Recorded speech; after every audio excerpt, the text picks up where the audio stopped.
안녕하세요. 여러분과 함께 특수계층과 주거를 학습해볼 이용민입니다. 반갑습니다.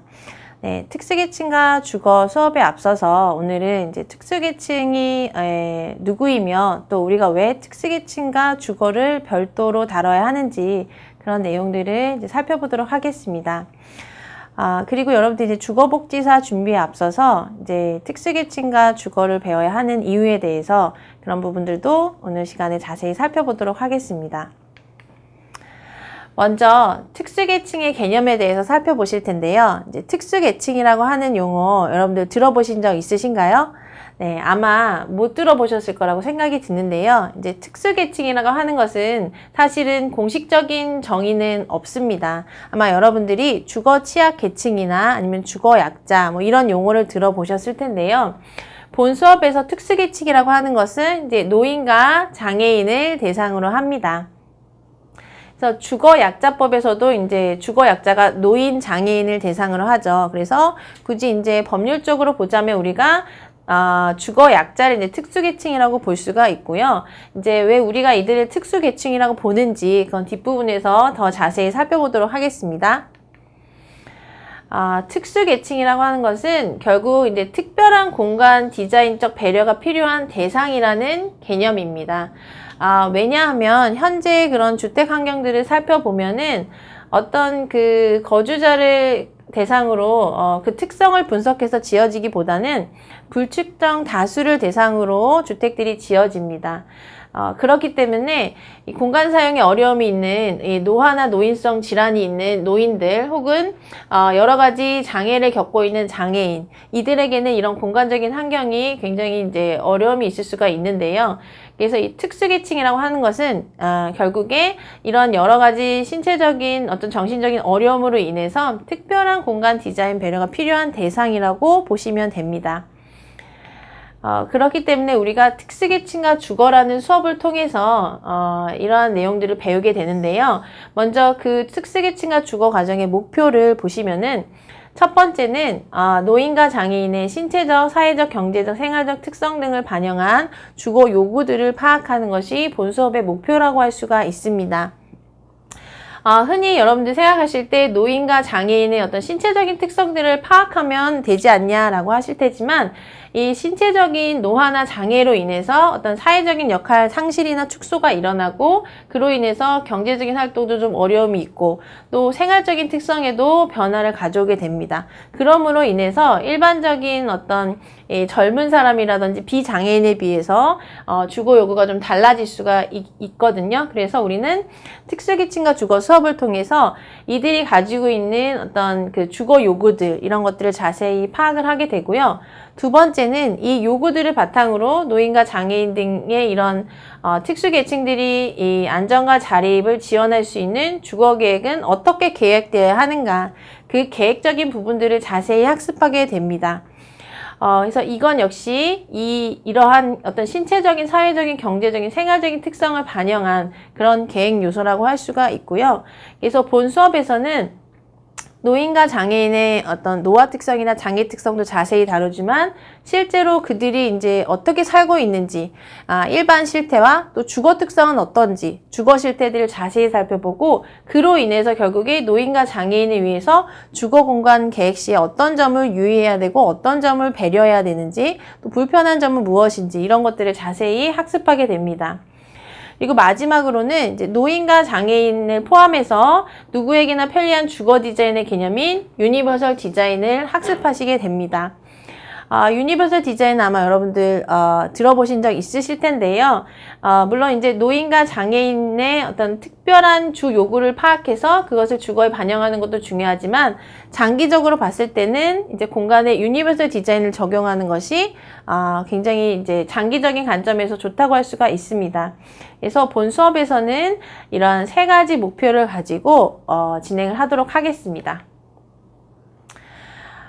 특수계층과 생활공간 그리고 주거복지와의 관계들을 좀 살펴볼 텐데요. 앞서서도 말씀드렸지만 노인과 장애인은 이제 장기간 물리적 공간 환경에서 안전성과 자립성이 확보되기 어려운 그런 계층이라고 할 수가 있습니다. 특히나 지금의 어떤 건축 환경들은 이제 건강한 성인을 기준으로 계획된 경우가 많이 있습니다. 그래서 건강한 성인의 경우에는 여러 가지 장애 요소나 불편 요소가 있더라도 그것을 피해가거나 극복하면서 적응하면서 살 수 있지만 노인의 경우에는 장애인의 경우에는 그런 점이 굉장히 힘들다고 할 수가 있습니다. 그런 모든 것들이 이제 장애물이 될 수가 있고 특히나 이제 노화나 노인성 질환을 가진 노인들 후천적으로 장애를 가진 장애인들이 이러한 건축 공간에 있는 장애물로 인해서 안전과 자립이 보장되지 않는 그런 환경에 노출이 되어 있습니다. 그렇기 때문에 주거복지 차원에서 이 특수계층과 주거는 이제 특수계층에게 안전하고 자립적인 생활을 지원하는 공간계획에 대해서 배우고 또 이런 안전 자립도 중요하지만 그 안에서 쾌적하고 또 기능적으로 편리한 그런 공간을 제공할 수 있도록 주거 환경을 어떻게 계획하고 개선해야 지를 배우게 되는데 이것은 모두 주거복지의 기본 영역이라고 우리가 할 수가 있습니다. 그래서 뒤에서 이제 자세히 배우겠지만 이제 어떤 공간을 새로 신축하는 경우 계획에 대해서 배우기도 하지만 또 그것을 그럼 어떻게 고쳐야 하는지 어떻게 개선해야 하는지 주택 개조에 관련된 부분들도 우리가 수업 시간에 자세히 다루게 됩니다. 그래서 특수계층의 주거 공간의 중요성에 대한 설명인데요. 일반 사람들도 주거가 굉장히 중요하죠. 그렇지만 이 특수계층은 왜 주거 공간이 더 중요하냐라고 하는 그런 이유를 설명을 드릴 건데요. 주거라고 하는 것은 인간의 기본권에 해당이 됩니다. 즉 우리가 주거권이라고 이야기하는데요. 이 기본권에 속하는 1차적인 생활공간으로서의 의미를 가지고 있습니다. 이 기본적인 권리 개념은 이 사회주택이 있냐 없냐 이것이 내 소유냐 아니냐 이런 것도 중요하지만 결국 그 안에서의 기본적인 일상생활의 수행이 가능하냐 가능하지 않냐 무언가 불편한 요소가 있냐 없냐 이런 것들이 사실은 굉장히 중요한 부분이라고 할 수가 있습니다. 그래서 주거라고 하는 것은 기본권이기 때문에 우리가 기본적인 일상생활 수행을 위해서 확보돼야 할 부분이고요. 두 번째는 노인과 장애인은 집안에서 보내는 시간이 많습니다. 물론 이제 여러분들 가운데서도 이제 집안에서 보내는 시간이 많은 분도 있겠지만 이제 상대적으로 이제 평균을 내보면 일반 이제 일을 하고 바깥 생활을 하는 그런 젊은 세대보다는 이 노인과 장애인이 집안에서 보내는 시간이 상당히 많습니다. 그렇기 때문에 더 주거 공간이 중요하겠죠. 또한 실제로도 노인과 장애인 중에서 살고 있는 주택의 불편을 느끼는 경우가 상당히 많습니다. 당연히 그런 불편도는 노화나 장애가 심해질수록 커지게 되겠죠. 그래서 이런 부분에 있어서 실제로도 불편한 점이 많은 그런 계층이라고 할 수가 있습니다. 그래서 특수계층과 주거에서는 이제 이 노인 장애인 주거에 대해서 자세히 다루는데요. 여기 이제 주거기본법의 주거정책 기본 원칙에 대한 내용들을 쭉 보시면 이 7번과 8번 이 본 수업과 관계된 내용이라고 할 수가 있습니다. 7번을 보시면은 장애인, 고령자 등 주거 약자가 안전하고 편리한 주거 생활을 영위할 수 있도록 지원할 것을 주택정책의 목표로 하고 있는데요. 이와 같이 어떻게 하면 이 장애인 및 고령자, 장애인 및 노인이 안전하고 편리한 주거 생활을 할 수 있는지, 그 지원 방법이 무엇인지, 계획적인 요소와 그 외에 많은 부분들을 이제 배우게 되고요. 8번째 보시면은 이제 저출산 고령화, 생활 양식의 다양화 등 단기적인 사회 경제적인 변화에 선제적으로 대응할 것이라고 나오는데요. 본 수업에서는 이제 주택의 계획적인 요소들, 물리적인 환경에 대한 부분도 자세히 다루지만 이러한 어떤 사회 경제적인 변화, 특히 저출산 고령화 관련된 부분들, 이런 실태들을 자세히 다룹니다. 그래서 그것을 이제 알므로 인해서 여러분들이 이러한 그 저출산 고령화 사회에 대응할 수 있는 이제 그러한 여러 가지 것들을 이제 학습하실 수가 있습니다. 또한 이제 특수계층이 주거 공간이 중요한 이유 4번째는 주택 내 불편 요소로 인해 다양한 문제가 발생하기 때문입니다. 이것이 이제 단순히 이 주생활을 제대로 수행할 수 없으면서 끝나는 것이 아니라 이런 것이 제대로 수행되지 않음으로 인해서 안전사고 발생 위험이 커지고 또 안전사고 발생을 함으로 인해서 병원에 가서 치료를 받는다든지 수발이 필요하다든지 부양이 필요하다든지 하는 그런 걸로 연결이 될 수가 있습니다. 그로 인해서 사회적인 부양 부담이 커지고 또 가족 차원에서 보자면 가족의 부양 부담도 증가할 수가 있습니다. 그래서 노인과 장애인의 이런 그 여러 가지 상황 속에서 결국 본인의 삶의 질이 떨어지는 것들, 남의 도움을 받으면서 살아야 되는 것들이 결국 노인과 장애인의 자아감과 자긍심의 저하로 일어나면서 궁극적으로는 이것이 삶의 질을 떨어뜨리는 요인이 될 수가 있습니다. 그래서 단순한 주택 내 불편 요소로 인해 이런 다양한 문제들이 발생할 수 있다는 점 때문에 특수계층과 주거공간이 잘 계획이 되어야 하겠죠. 그래서 본 수업에서의 특수계층은 노인과 장애인을 이제 일컫는 말인데요. 이 수업에 앞서서 여러분들이 노인과 장애인에 대해서 내가 얼마나 많이 알고 있고 또 혹은 어떤 편견을 가지고 있는지 한번 사전에 점검해 보시면 좀 좋을 것 같습니다. 그래서 이 표는 이제 노인에 대한 편견, 즉 이미지가 어떤지를 이제 판단하는 그런 표입니다. 보시면 이제 형용사가 왼쪽에 있는 것들은 조금 부정적인 거, 오른쪽에 있는 거 좀 긍정적인 그 내용들이죠. 그래서 노인들은 뭐 어리석지, 노인들은 불친절해.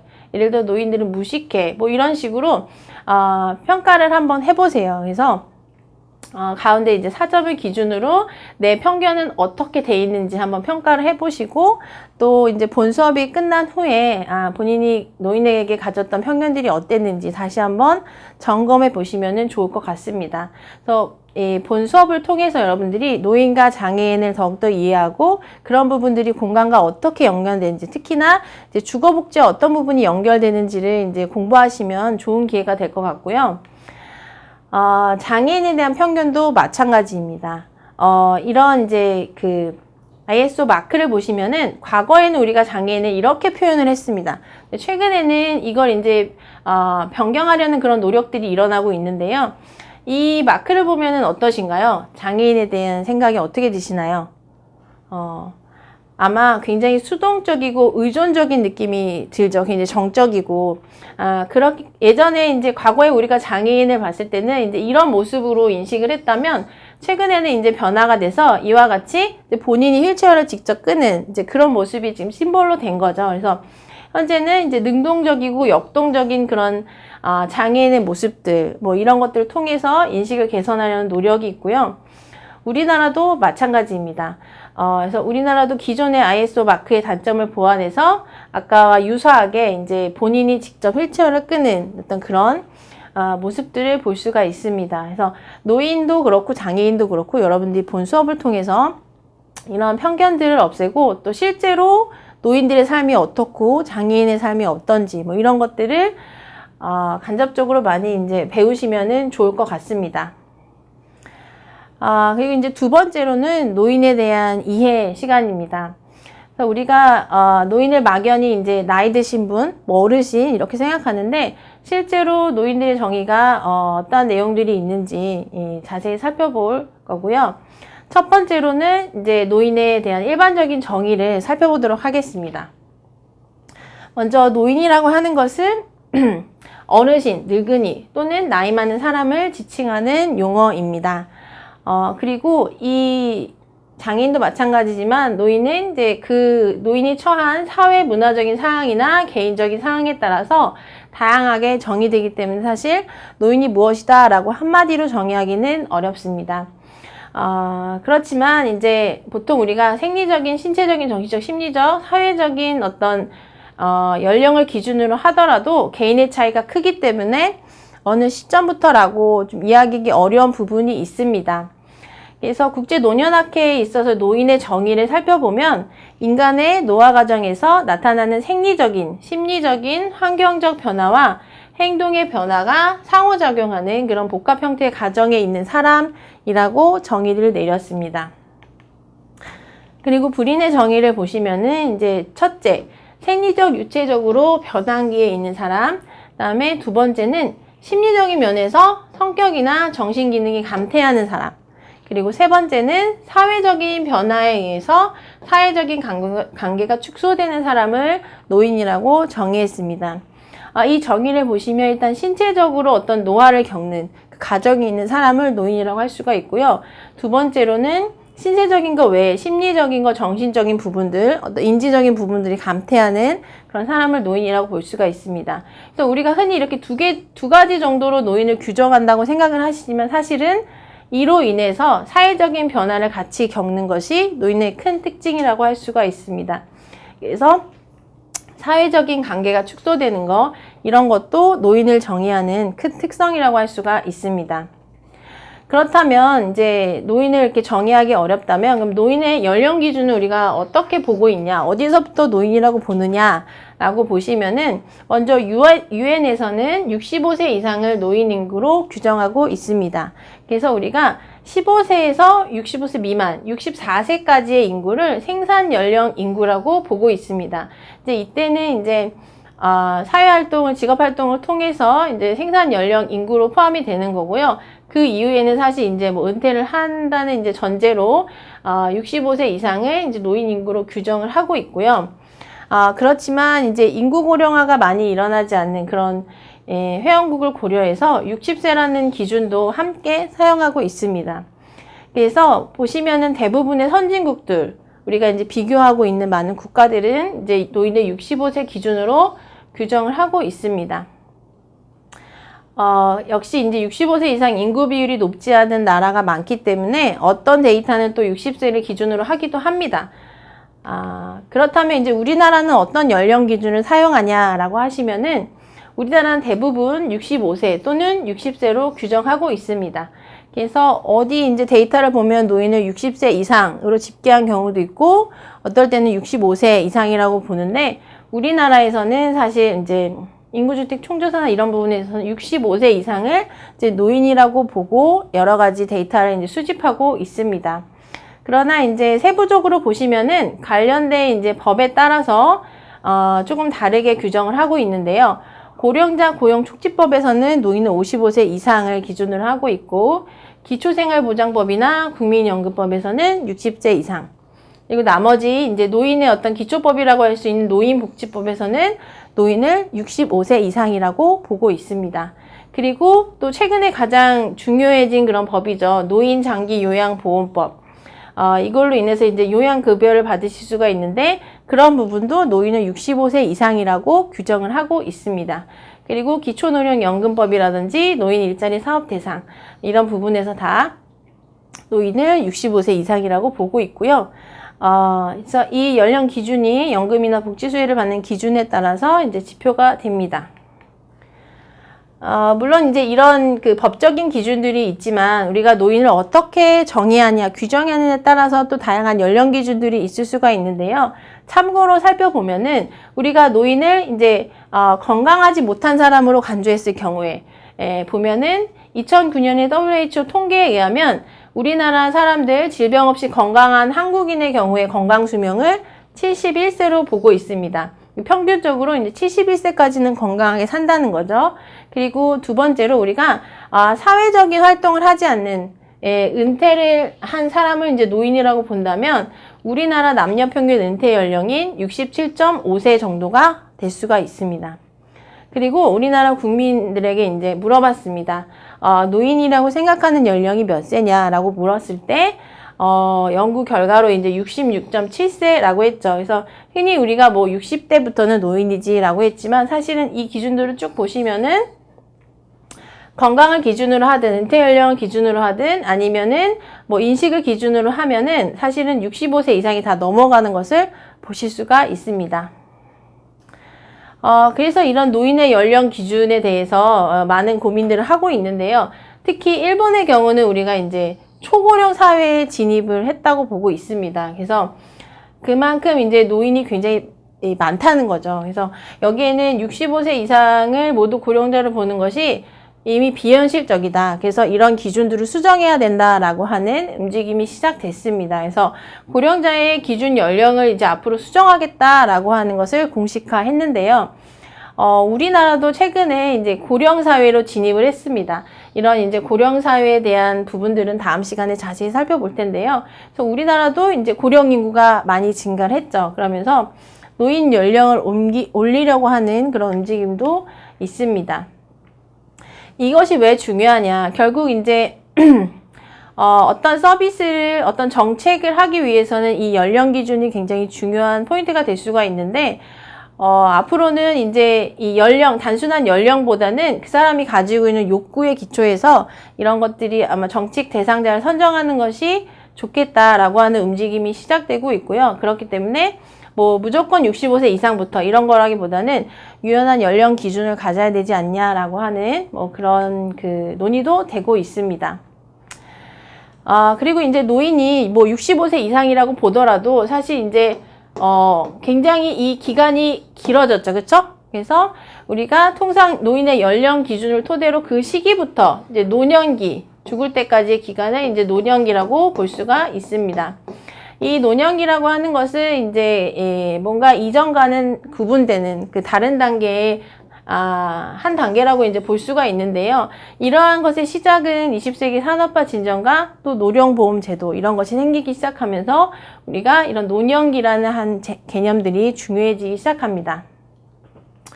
그래서 노인이 워낙 이제 그 고연령대가 많아지기 때문에 노인 연령층을 이제 세분화하는 기준들도 좀 다양해지고 있습니다. 시작점에 따라서 이건 이제 두 가지로 나눠진 건데요. 65세 이상을 노인으로 볼 경우에 65세부터 74세, 75세부터 84세, 85세 이상 이렇게 세 단계로 나눠서 우리가 노인 연령층을 세분화할 수가 있습니다. 그래서 이제 65세에서 74세를 영올드, 그 다음이 미들올드, 그 다음에 올드올드 이렇게 우리가 구분을 하기도 합니다. 그리고 이제 시작점을 60세로 볼 때는 흔히 우리가 얘기하는 뭐 60대, 70대, 80대 이상 뭐 이런 식으로도 연령대를 구분하기도 하죠. 뭐 이런 연령대를 구분하는 것은 우리가 이 시기 전체를 이제 노년기라고 본다면 노년기가 이제 하나의 단위라기보다는 이 안에서도 연령에 따라서 어떤 다양한 어떤 요구들을 가진다고 볼 수가 있겠죠. 그래서 세분화된다고 보고 이런 연령대를 세분화하는 이제 그런 기준들이 나오는 겁니다. 그래서 연령대별 특성들을 효과적으로 설명하기 위한 기준으로 최근에는 아시다시피 초고령자가 굉장히 급속히 증가하고 있습니다. 그래서 이 단위가 이제 나중에는 이제 100세까지 될 수도 있겠죠. 그쵸? 그래서 앞으로는 이제 이런 기준들도 변경될 수 있을 것이라고 보고 있습니다. 네, 오늘 이렇게 해서 특수계층과 주거라는 수업에 대해서 좀 살펴보셨는데요. 특수계층과 주거에서 이 특수계층이라고 하는 것은 노인과 장애인을 의미합니다.